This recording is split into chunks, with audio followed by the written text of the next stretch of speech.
I may be dead by the time you watch this. Very possibly are. You don't know who's the man who's making things he wants you to see. Destroy your television sets. Now. You must listen to no orders. That's all I can tell you for this point of humanity.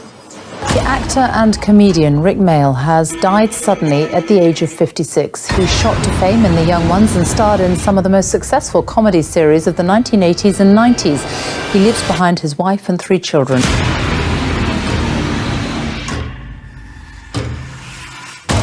So now you're telling me that climate change is fake? As you know it. Why do you recycle? Why do you recycle? I'm doing my bit. So you're trying to save the planet? Yeah. How precious of you to think that you could save the planet. If she needed saving, especially from us, she'd just wipe us out. People in power are using fear to fuel the racism. How long before they use this racism to make soldiers turn on their own? Innocent people living in a police state. So it had begun, controlling and monitoring the movement of individuals within the society, putting chips in passports, ID cards, CCTV. They're using this orchestrated ruse to convince the public to accept Big Brother-type controls. And then they will intentionally reduce the mass of the world's population. Mass genocide on a scale never seen before. There are a mass of ways they could introduce population slaughter. More staged events, orchestrated and maneuvered conflicts, and the use of bioengineered diseases. Vaccines. They could come in vaccines. 13 out of every 14 people killed, destroyed, and murdered.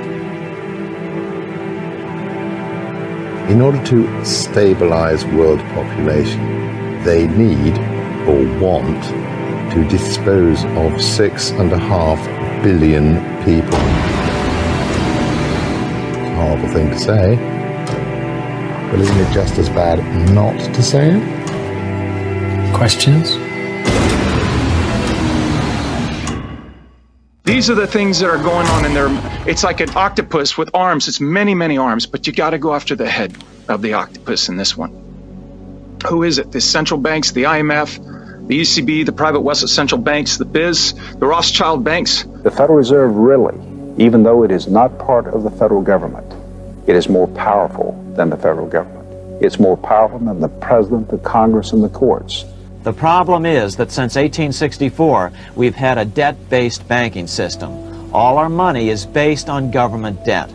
We cannot extinguish government debt without extinguishing our money supply. That's why talk of paying off the national debt without reforming our banking system is an impossibility.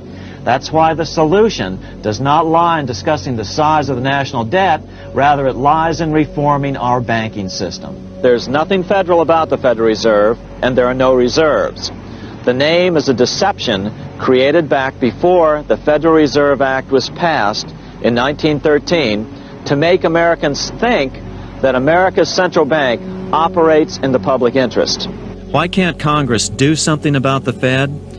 Most members of Congress just don't understand the system, and the few who do are afraid to speak up. As difficult as it was for me, I have come to an inescapable and profoundly disturbing conclusion. I believe that an elite group of people and the corporations they run have gained control over not just our energy, food supply, education, and health care, but over virtually every aspect of our lives.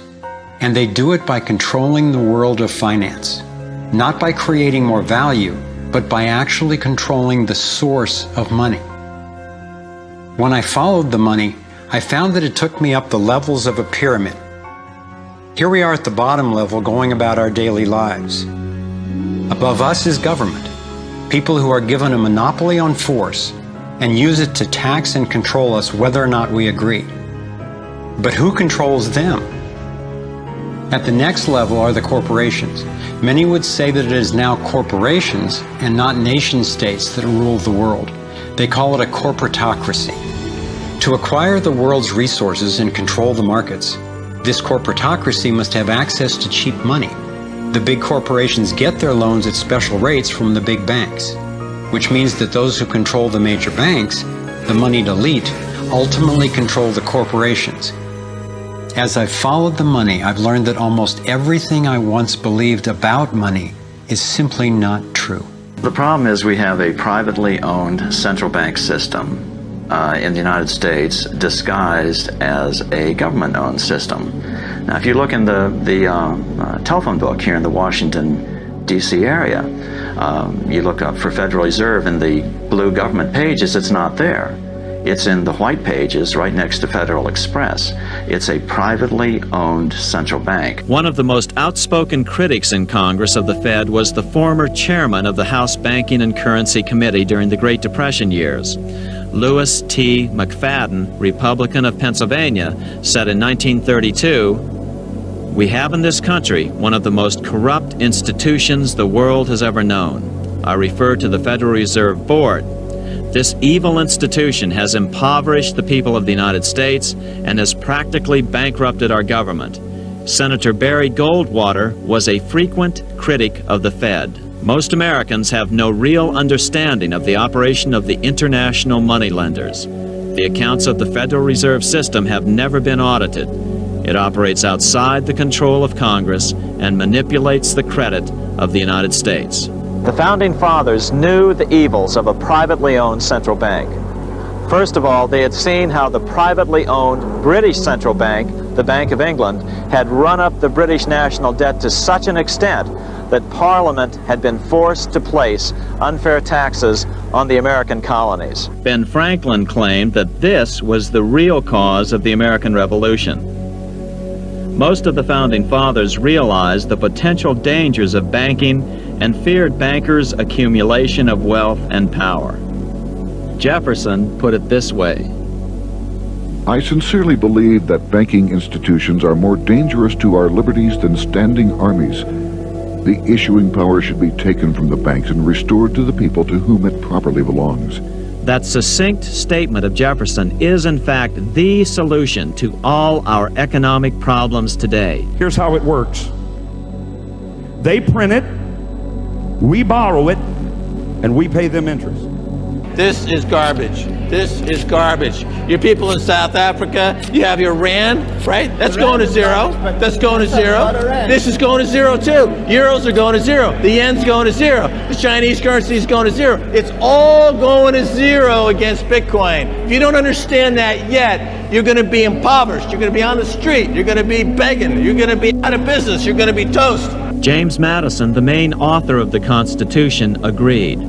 Interestingly, he called those behind the central bank scheme money changers. Madison strongly criticized their actions.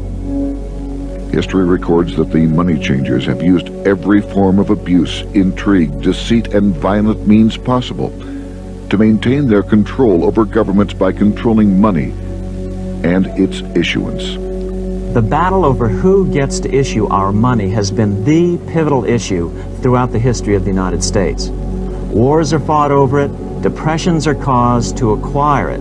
Yet after World War I, this battle was rarely mentioned in newspapers or history books. Why? By World War I, the money changers, with their dominant wealth, had seized control of most of the nation's press. The sharing of biased and false news has become all too common on social media. More alarming, some media outlets publish things that simply aren't true without checking facts first. Unfortunately, some members of the media use their platforms to push their own personal bias and agenda to control exactly what people think, and this is extremely dangerous to our democracy. This is extremely dangerous to our democracy. This is extremely dangerous to our democracy. This is extremely dangerous to our democracy. This is extremely dangerous to our democracy. This is extremely dangerous to our democracy. This is extremely dangerous to our democracy. This is extremely dangerous to our democracy. This is extremely dangerous to our democracy. This is extremely dangerous to our democracy. This is extremely dangerous to our democracy. This is extremely dangerous to our democracy. This is extremely dangerous to our democracy. This is extremely dangerous to our democracy. This is extremely dangerous to our democracy. This is extremely dangerous to our democracy. All the Trump supporters that I talked to who were Trump voters. He's trying to undermine the media, trying to make up his own facts, and it could be that he can actually control exactly what people think, and that is our job. Yeah, that is our job. You have owners. They own you. They own everything. They own all the important land. They own and control the corporations. They've long since bought and paid for the Senate, the Congress, the state houses, the city halls. They got the judges in their back pockets, and they own all the big media companies, so they control just about all of the news and information you get to hear. They got you by the balls. These authoritarians hate Bitcoin, and it's for the same reason. Why do they hate Joe Rogan? Because they can't control him. He's not subject to their authoritarian power. Why do they hate Bitcoin? Because they can't control it. There's only one useful thing that any of us can do every day when we get up. One thing that matters above all. That one thing is convince someone to convert some other form of property into Bitcoin. By a show of hands, how many people hold Bitcoin? Not bad, not bad. What I would recommend highly for anybody who doesn't, get off zero, like today. We'll talk a little bit about it. But what is it? It's an open, decentralized network that's open for anybody, and no one can stop it. It's impossible to stop. It's impossible to stop.